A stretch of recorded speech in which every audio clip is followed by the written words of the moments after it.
You ever notice how the loudest person in the room is usually the one nobody actually hears? Like, we're so used to power showing up with noise, fists on tables, voices bouncing off walls, that whole vibe where someone's gotta prove they're running things. But here's the trip. The real shift doesn't happen when someone fights back harder. It happens when someone just sees you. When empathy walks into a space where violence thought it owned every inch of the floor, and suddenly the whole dynamic's off. The air changes. The bully's confused. Because compassion wasn't supposed to be in the script. Think about those moments, not the big Hollywood ones but the real ones. The ones where someone who's got every reason to bounce or throw hands just stays. Looks someone dead in the eye and refuses to play the game. No drama. No speech. Just presence. And somehow, that's the thing that makes the powerful person blink first. Wild, right? Like, how does kindness become the most disruptive force in a room built for control? How does someone with zero leverage suddenly hold all the cards just by refusing to hate back? You've seen it. Maybe not in person, but you felt it. That weird tension when someone breaks the rules of what power's supposed to look like. When the underdog doesn't fight, doesn't run, doesn't perform, they just exist differently. And the person who's been used to getting their way? They don't know what to do with that. Because violence only works when both people agree to the dance. The second one person steps out, the whole thing collapses. So here's the question nobody wants to sit with. What happens when the one person who shouldn't have any power becomes the only one in the room who does? That's exactly what happened in a place where violence was the language everyone spoke. Where showing weakness meant you were done. But one person refused to translate. They showed up different. And what came next? Nobody saw it coming. Not the crowd, not the power player, not even the person doing it. Look, if this hit different for you, if you've ever felt powerless or wondered how people flip the script on control, hit that like button right now. Subscribe because we're diving into real stories about people who rewrote the rules when they had nothing left to lose. You're not alone in questioning how power actually works. These stories? They're proof that empathy isn't soft, it's dangerous. Don't miss what happens next. So let me paint you a picture. Not the whole thing, not yet. Just enough so you can feel where this is going. There's this place, right? Could be anywhere, honestly. A yard. A block. A building where the walls know more than the people do. And in this space there's a hierarchy that nobody voted on, nobody wrote down, but everybody follows. Because that's how power works in certain environments, it's just understood. You know who runs things. You know who to avoid. You know whose eyes you don't meet unless you're ready for whatever comes next. At the top of this invisible ladder is someone who's built their entire identity on being untouchable. Not because they're loved, nah, that's not the vibe. They're untouchable because fear is their currency, and they've been spending it for so long that nobody even remembers what it was like before they showed up. Control isn't something they have to think about anymore. It's just the air they breathe. Every conversation bends toward them. Every room quiets when they walk in. Every person calculates their next move based on where this individual is standing. That's not respect, that's survival instinct kicking in. And then there's someone else. Someone who doesn't even register on the radar at first.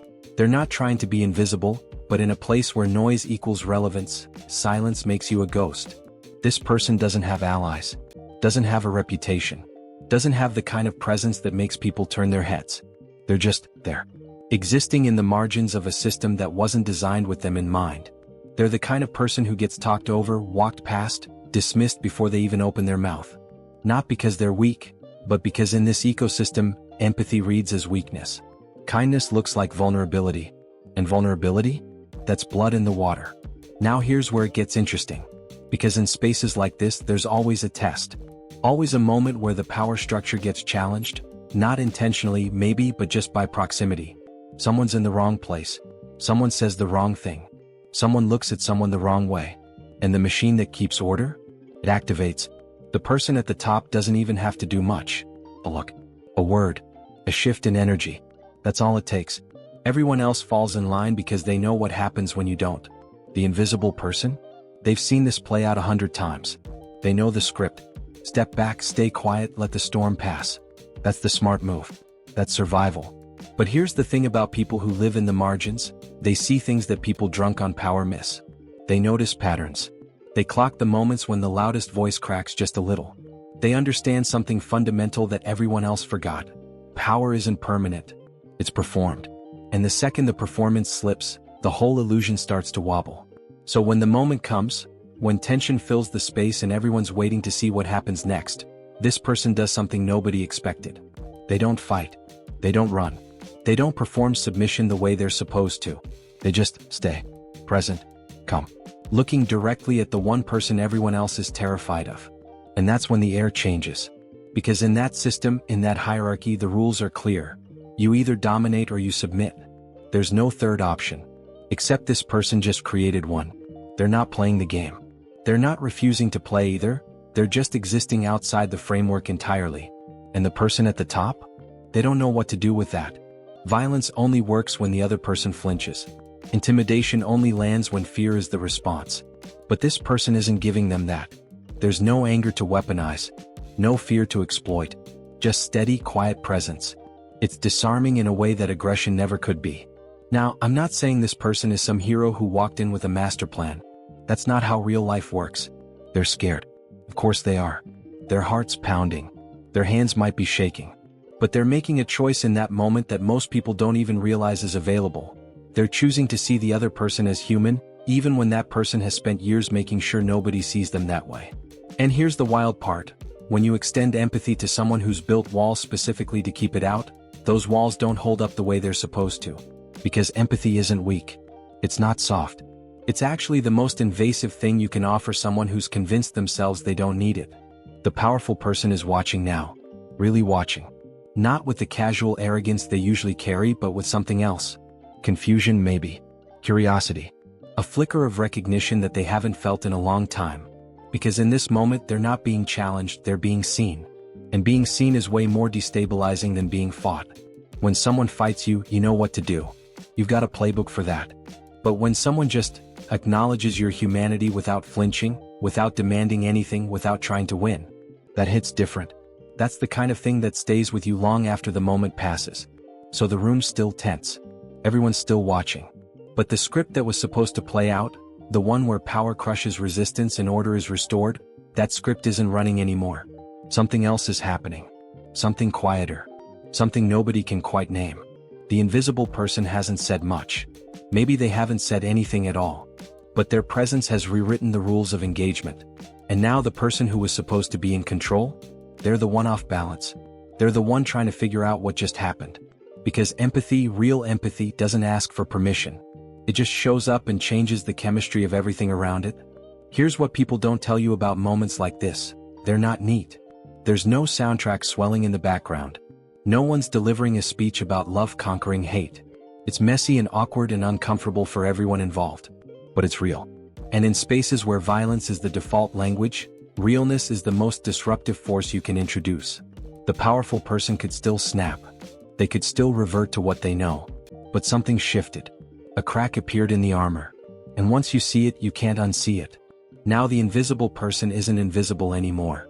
Not because they did anything loud or dramatic, but because they refused to disappear when they were supposed to. They held space when the smart move was to fold. They offered something, connection, recognition, basic human acknowledgement, when the system said they had nothing to offer. And that's the thing about power dynamics built on fear. They're only as strong as everyone's agreement to participate. The second someone opts out, the whole structure gets shaky. So where does this go from here? What happens when empathy disarms violence but the threat isn't gone? When the moment passes but the hierarchy is still standing? When the invisible person is now visible, and visibility in a place like that can be a blessing or a target? That's the part nobody talks about. That's where the real story lives. Not in the single moment of disruption, but in what comes after.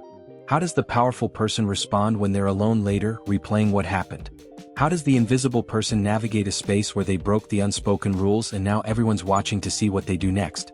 And how does a community built on intimidation adjust when someone just proved that intimidation isn't the only option? Drop a comment right now. Just type, "I see you," if you've ever been in a situation where staying quiet felt impossible, even when it was the safest move. Or tell me, have you ever watched someone disarm tension without saying a word? Because these moments are everywhere. We just don't talk about them enough. So now we're in this space where the rules just got rewritten, but nobody knows how to act yet. Think about that for a second. The whole ecosystem was built on predictability. You knew where you stood. You knew what gestures kept you safe. You knew which lines not to cross. And suddenly, someone crossed one, not with aggression, not with defiance, but with something way more unsettling: genuine human acknowledgement. And now everyone's recalculating. The person who held all the power is sitting with a feeling they haven't had to process in years. The invisible person who wasn't supposed to matter just became the most important variable in the room. And everybody else? They're watching to see what breaks first. Here's what nobody tells you about disrupting power with empathy. It doesn't make you safe. If anything, it makes you more exposed.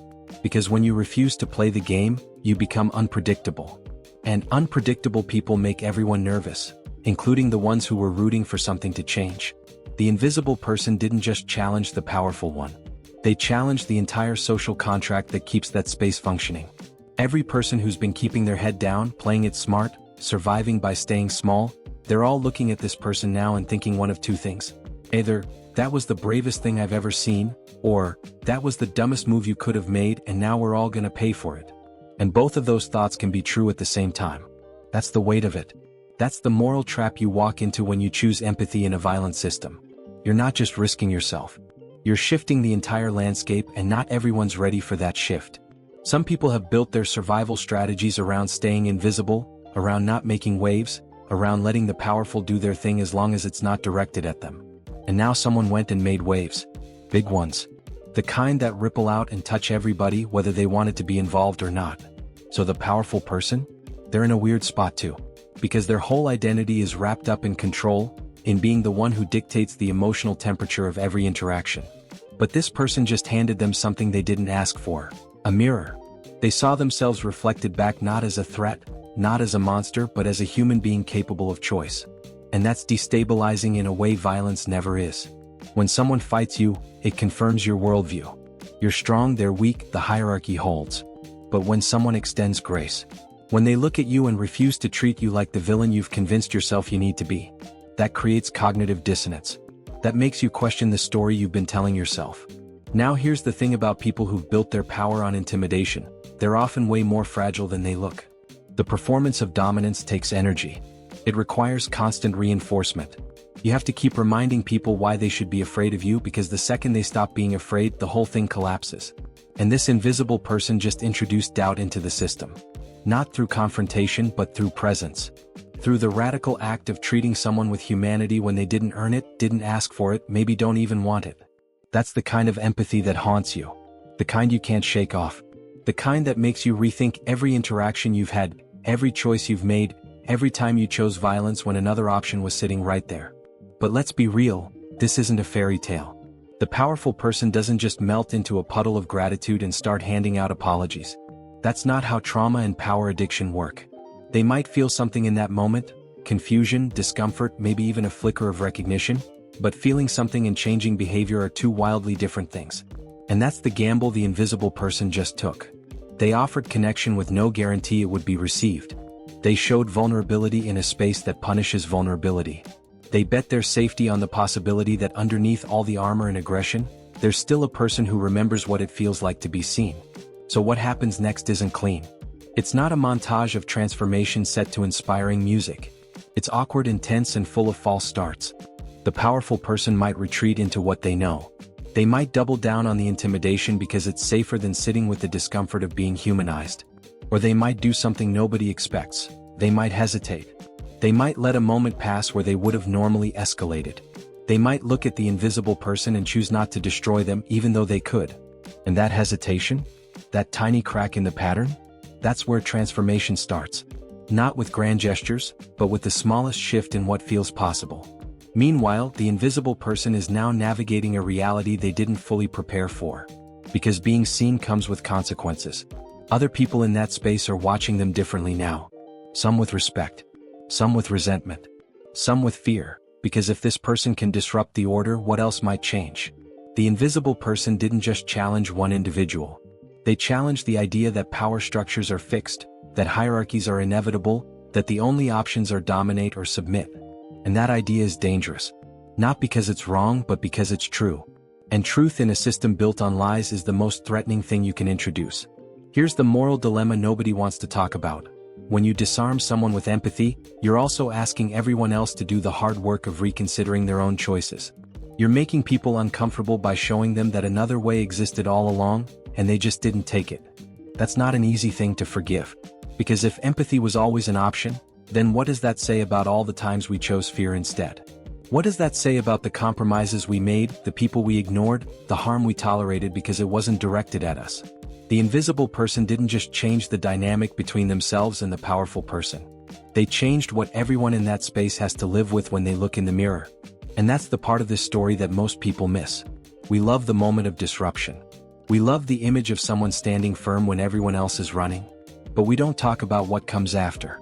The invisible person is now visible, and visibility means accountability. It means people have expectations. It means the next time something goes down, everyone's gonna look at them to see what they do. It means they can't slip back into the margins even if they wanted to. They broke something open and now they have to live in the space that break created. That's exhausting. That's lonely. That's the price of being the person who chooses empathy when everyone else chooses safety. But here's what makes this story stick. The invisible person didn't do it for applause. They didn't do it because they thought it would work out perfectly.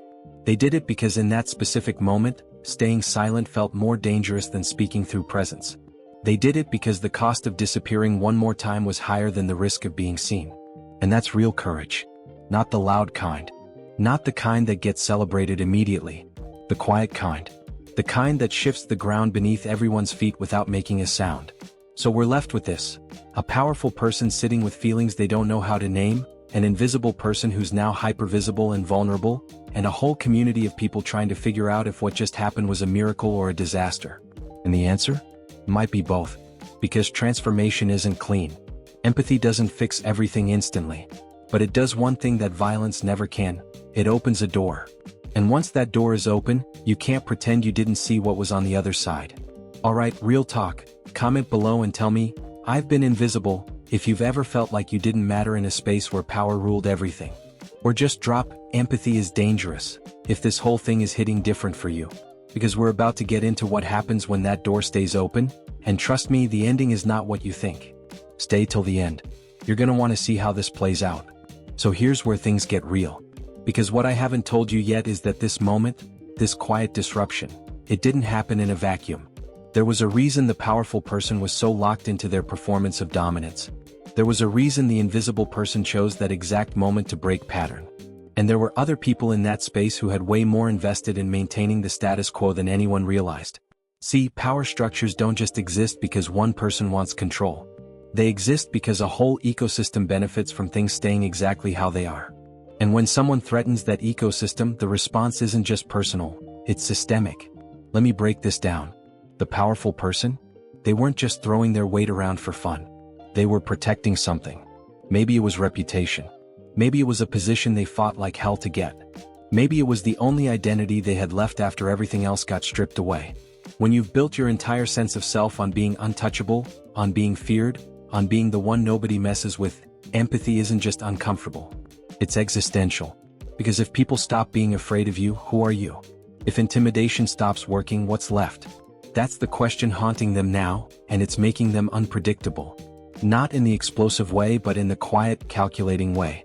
The way that means they're thinking 3 moves ahead while everyone else is still processing what just happened. And the invisible person? They're starting to realize the full weight of what they triggered. Because staying present in that moment wasn't just an act of courage, it was a declaration. It said, I refuse to let you reduce me to what you need me to be. I refuse to play the role you assign me. I refuse to make your dominance easier by disappearing. And declarations like that don't just fade away. They linger. They change the atmosphere. They make everyone reconsider the unspoken agreements that kept things running smoothly. The invisible person is now walking through that space knowing that every interaction is being read differently. People are watching to see if they'll do it again. If they'll hold their ground. If they'll extend that same radical acknowledgement to someone else, or if it was just a one-time thing born out of desperation. But here's where the stakes ramp up. There are other players in this. People who've been quietly maintaining their own positions within the hierarchy. People who need the powerful person to stay powerful because it keeps them safe, keeps them relevant, keeps them one step above the bottom. And the invisible person just destabilized the whole structure. Which means those people are now facing a choice. Do they align with the shift or do they double down on the old order? And most of them? They're choosing the old order. Because change is risky. Change means uncertainty. Change means you might lose what little security you've managed to carve out for yourself. So now there's pressure coming from multiple directions. The powerful person is trying to figure out how to reassert control without looking weak. The invisible person is trying to navigate a space where they're suddenly hypervisible and every move is being scrutinized. And the people in the middle, the ones who've been playing it safe, staying quiet, not making waves, they're getting louder. They're starting to make comments, drop hints, test boundaries. Because if the hierarchy is shifting, they want to make sure they land on the winning side. And right now it's not clear which side that is. Here's what's wild. The invisible person never asked to be a symbol. They just made a choice in a moment. But now that choice is being weaponized by everyone around them. Some people are holding them up as proof that change is possible, that you don't have to accept the way things are, that empathy can crack even the hardest armor. Other people are using them as a cautionary tale. Look what happens when you step out of line, look how exposed you become, look how everyone's watching and waiting for you to slip up. Both narratives are true. Both narratives are being used. And the invisible person is stuck in the middle, trying to figure out how to just exist without becoming a battlefield for other people's agendas. The powerful person is watching all of this. And here's the thing, they're not stupid. They see what's happening. They see how the invisible person is being pulled in different directions, how the community is fracturing over what that moment meant, how the stability they once controlled is starting to crack in places they can't patch up fast enough. And they could use this. They could exploit the chaos. They could pit people against each other and reassert dominance through divide and conquer tactics. That's the playbook. That's what everyone expects them to do. But something's different now. Because that moment of being seen, really seen, not as a threat to be neutralized but as a person capable of choice, it planted something. Not a full transformation, not some Hollywood redemption arc, but a seed of doubt. A question they can't shake. What if the way I've been doing things isn't the only way? What if fear isn't the strongest tool? What if the person I've been trying to be is actually the thing that's been keeping me trapped? These aren't comfortable questions. They don't come with easy answers. And they definitely don't come with a guarantee that changing will make things better. But they're there now, taking up space, making it harder to just revert to the old script. Meanwhile, there's an external threat starting to close in. See, this little ecosystem, this space where all these power dynamics are playing out, it doesn't exist in isolation. There's a larger context. There are authorities, systems, forces outside this bubble that don't care about internal hierarchies or who's invisible and who's powerful. They care about order, about compliance, about making sure nothing disrupts the bigger machine. And the attention this situation is drawing? It's making those external forces nervous. They're starting to look closer, ask questions, apply pressure. Which means everyone in that space, the powerful person, the invisible person, the people in the middle, they're all suddenly facing a common threat. And common threats have a way of reshaping alliances real fast. The powerful person knows this. They've dealt with external pressure before. They know how to navigate it, how to protect their position, how to make sure they come out clean while everyone else takes the fall. But here's the twist. Protecting themselves the way they usually would means throwing the invisible person under the bus. Means sacrificing them to the larger system to keep the heat off. And normally that would be an easy call. The invisible person doesn't matter, right? They're expendable. That's the whole point of being invisible. You can be erased without consequence. Except now the powerful person is sitting with this uncomfortable realization. They don't want to do that. Not because they've suddenly become a saint, not because they've had some grand moral awakening, but because that moment of being seen changed the calculation. The invisible person didn't just offer empathy, they offered recognition. They reminded the powerful person that choices exist. That there's more than one way to respond to pressure. That the role they've been playing isn't carved in stone. And now, with external forces breathing down their neck and the easy solution right there in front of them, the powerful person is hesitating. They're actually considering protecting the one person they're supposed to be able to throw away without a second thought. But here's the brutal part. Hesitation in a system like this gets read as weakness. The people in the middle, the ones who were watching to see which way the wind blows, they're noticing the hesitation. And they're interpreting it as proof that the powerful person is slipping. Which emboldens some of them. Makes them think maybe they can make a move, climb a rung, shift the hierarchy in their favor. The invisible person created a crack in the armor. The powerful person's hesitation is making that crack bigger. And now there are people actively trying to wedge it open further, not because they care about empathy or transformation, but because they see an opportunity for their own advancement. So the invisible person is now caught in something way bigger than they ever intended. They're not just dealing with one powerful person anymore. They're dealing with a whole system that's starting to fracture, external forces that don't care about anyone's humanity, and internal opportunists who will use their moment of courage as a weapon in their own games. The risk has escalated from personal to systemic. The consequences are no longer just about two people in a room. They're about whether this entire structure collapses, and who gets crushed when it does. And the powerful person? They're standing at a crossroads they didn't ask for. They can revert to type, sacrifice the invisible person, maintain their position, and keep the external forces at bay. That's the safe play. That's what everyone expects. Or they can do something nobody sees coming. They can choose the harder path. The one where they actually use their power to protect instead of dominate. Where they extend the same recognition back that was offered to them. Where they risk their position to keep the invisible person visible and safe. That's the gamble. That's the choice that has no guarantee of working out. That's the moment where empathy stops being theoretical and becomes action with real consequences. Comment right now, hesitation is power, if you've ever been in a moment where not acting was actually the bravest thing you could do. Or type common threat, if you know what it's like when outside pressure forces people to rethink everything. We're almost at the end, and what happens next is going to redefine everything we just talked about. So here we are. The moment everyone's been waiting for. The external forces are closing in. The community is fractured. The powerful person is standing at that crossroads. And the invisible person? They're just trying to survive what they set in motion. This is where most stories would give you the clean resolution. The big dramatic choice, the speech that changes everything, the moment where good triumphs and the music swells. But that's not what happened here. Because real life doesn't work like that. Empathy doesn't come with a script that guarantees a happy ending. It just opens possibilities. And possibilities are messy. What the powerful person did next wasn't loud. It wasn't a grand gesture. It wasn't the kind of thing you could point to and say, that's the turning point right there. It was quiet. Almost invisible itself. When the external forces came asking questions, demanding someone take the fall for the disruption that had been drawing attention, the powerful person did something they'd never done before. They absorbed the hit. They didn't throw the invisible person under the bus. They didn't sacrifice them to protect their own position. They took the heat. Not because they'd suddenly become selfless, not because they'd had some spiritual awakening, but because that moment of being seen had reminded them that they were still capable of choice. That the role they'd been playing wasn't the only option available. That power could be used to protect instead of dominate, even if just once, even if just for one person. And here's the thing about choices like that, they're not reversible. You can't unchoose them. The powerful person didn't just protect the invisible person in that moment.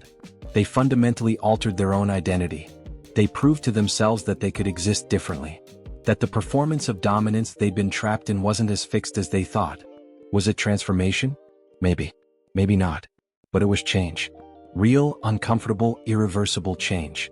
The kind that leaves you different even if you try to go back to how things were. The invisible person never knew the full extent of what happened. They never knew about the choice the powerful person made behind closed doors, the sacrifice that kept them safe, the risk that was absorbed on their behalf. They just knew that the external pressure dissipated. That the threat passed. That they were still standing when they probably shouldn't have been. And maybe that's the most human part of this whole thing, we rarely see the full picture. We don't know all the ways our presence impacts other people. We don't know which moments of connection ripple out in ways we'll never witness. The invisible person offered empathy not knowing if it would matter. The powerful person acted on it not knowing if anyone would ever recognize the shift. And both of them had to live with the uncertainty of not knowing if it was worth it. The community didn't transform overnight. Most people went back to their patterns. The hierarchy still exists. Power dynamics still play out in similar ways. But there's a difference now, subtle but real.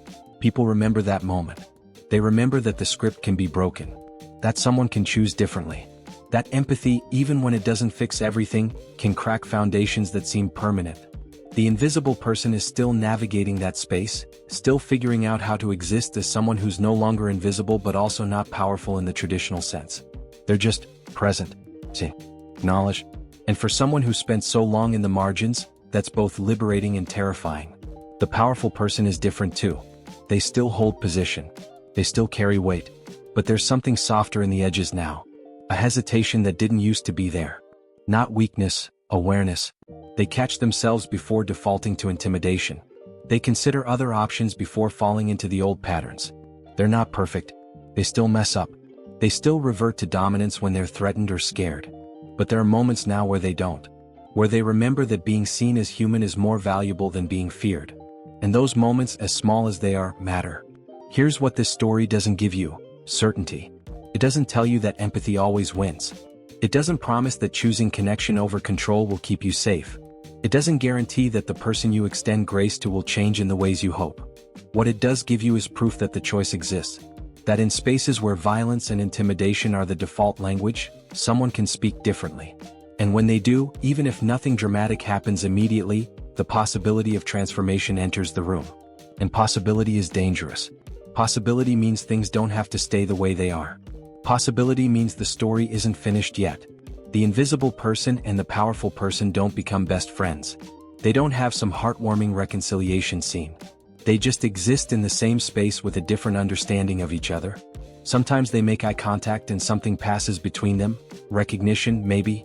Mutual acknowledgement of what went down, even if they never talk about it. Other times they avoid each other completely because proximity to that kind of vulnerability is uncomfortable for both of them. That's real. That's human. That's what empathy actually looks like in practice. Not perfect, not always comfortable, but undeniably present. What happens next in that space? Nobody knows. Maybe the external forces come back. Maybe the hierarchy reasserts itself more brutally than before. Maybe other people get inspired by what they witnessed and start making their own choices to disrupt the patterns. Maybe the invisible person gets crushed eventually for refusing to stay in their assigned role. Maybe the powerful person reverts completely and forgets what it felt like to be seen as human. Or maybe, just maybe, the crack that was open stays open. Maybe it widens slowly over time.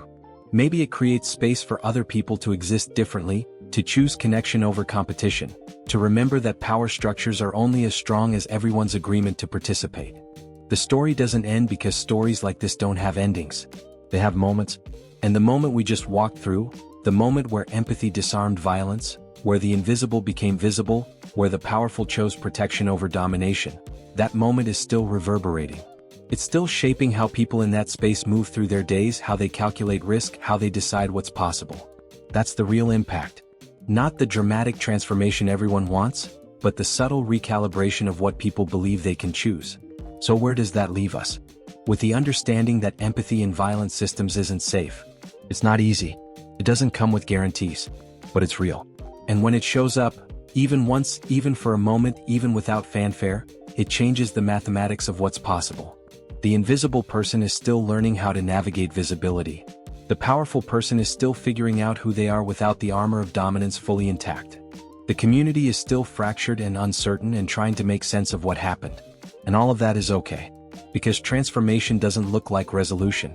It looks like ongoing tension between what was and what could be. It looks like people carrying questions they didn't have before. It looks like the refusal to accept that the way things are is the way things have to stay.